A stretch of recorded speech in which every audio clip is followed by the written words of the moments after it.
The city noise, the constant pressure. It was all supposed to fade away here. I found this old farmhouse just outside of town, a place where the loudest sound was supposed to be the wind whistling through the pines. It had a certain charm, you know? The smell of dust and old wood wasn't musty. It felt like history. The wallpaper, peeling in delicate curls, seemed to tell stories. I wanted peace, a place to finally breathe. And for the first few days, I thought I'd found it.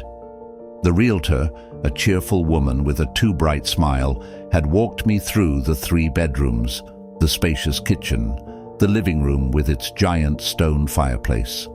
It was perfect, or so I believed.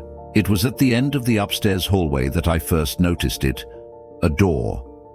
It wasn't on the floor plans I'd studied for weeks. It was plain, painted the same faded cream as the walls, but it felt wrong. It didn't belong. The doorknob was old brass, cold and unmoving. I twisted it, jiggled it, even threw my shoulder against the solid wood. It was locked, sealed as if it were never meant to be opened. When I called the realtor, she just laughed. 3 bedrooms, honey, she'd chirped. That's probably just a sealed-off linen closet. Old houses are quirky like that. A closet. I tried to believe her, but then the nights came. Sleep in the countryside isn't silent. There are crickets, the rustle of leaves, the groan of an old house settling. But these sounds were different. Faint creaks, not from the floorboards I was walking on, but from above, from beyond that sealed door.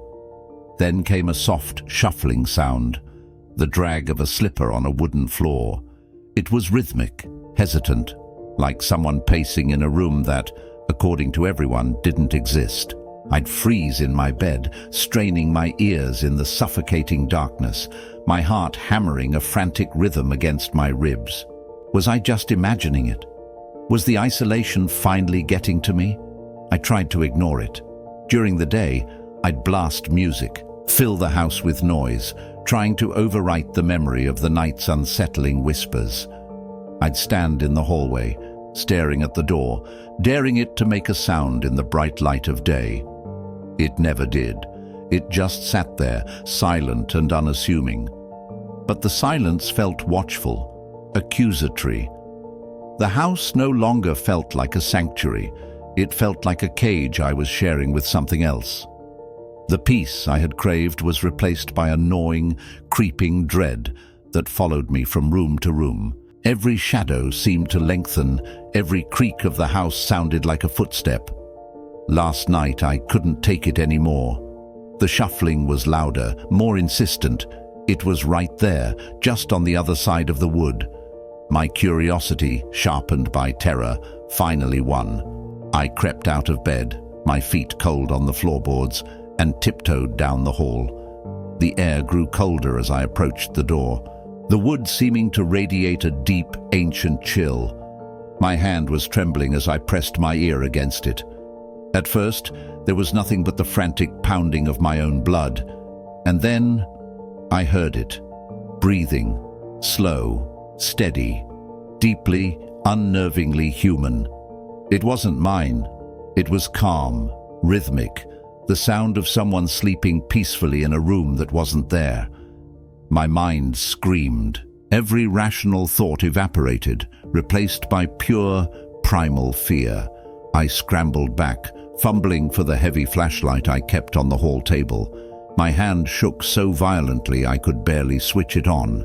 The beam of light cut through the darkness, trembling as I pointed it at the bottom of the door. And that's when I saw it. In the thin crack between the door and the floorboards, a sliver of light illuminated the other side. And in that light, I saw a shadow. The distinct, undeniable shadow of 2 feet. They were standing perfectly still, just inches from the door, as if they had been waiting there all along, waiting for me. I haven't slept since. The sun is coming up, but the shadows in this house feel longer than ever. And I know with a certainty that chills me to the bone that I am not alone. Thanks for watching. If you enjoyed this story, don't forget to like, subscribe, and turn on notifications so you don't miss what comes next. Stay safe out there.